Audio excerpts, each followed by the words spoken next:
दर्शक बंधु ओडिशा रे केदारनाथ मंदिर सत कथा उत्तराखंड बाबा केदारनाथ मंदिर संपूर्ण कारुकार्य एवं ओडिशा रे देखा मिली। केदारनाथ मंदिर भली ओडिशा रे मध्य एक शैव मंदिर निर्माण करा जायछि। पूरा पूरी केदारनाथ मंदिर ढांचा रे जाजपुर जिला बड़चणा ब्लॉक काईमाटिया पंचायत बरांग ठारे निर्माण होईछि। एही मंदिरटी एठारे पूजा पाउछंती बाबा जगदेश्वर। प्रभु जगदेश्वरंकर जो मंदिर मुखशाला यह अत्यंत आकर्षणीय होईछि। विभिन्न स्थानरू पर्यटकंकर एठारे खूब भिड़ जमुछि। रीतिनीति रे एठारे पूजा अर्चना करा जाउछि। प्रभु जगदेश्वरंकर दर्शन करी आशीष भिक्षा करुछंती श्रद्धालु माने। दर्शक बंधु आपण माने देखुछंती से चित्र जहा अत्यंत समानता सदृश दृश्यमान होउछि।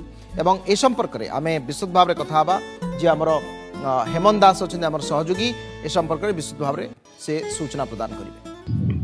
उत्तराखंड रे थिबा केदारनाथ मंदिर महात्म्य एवं सेठाकार परिवेश किए बा न जाने एवं सेठारे प्रत्येक दिन भक्तों सुओ छुटी थाए। से भली केदारनाथ मंदिर जो भली भाव में कारुकार्य होईची से भली एक मंदिर जाजपुर जिले में गढ़ी उठी।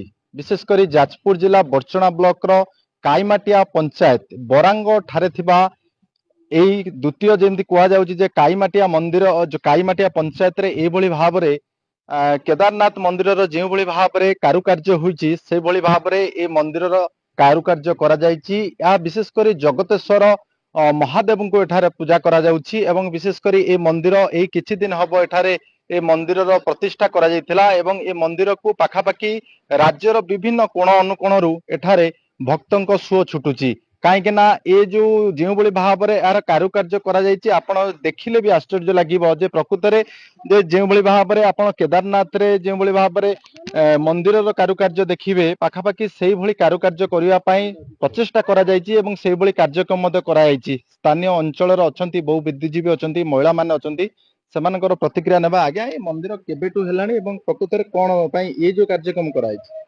ये मंदिर प्रकृत में आम ग्रामवासी गोटे इच्छा थिला निकट में कौन शैव मंदिर ना तेणु नरहरि बेहरा नामक जड़े व्यक्ति सी इच्छा करते आम गाँव में शिव मंदिर टे प्रतिष्ठा करिया।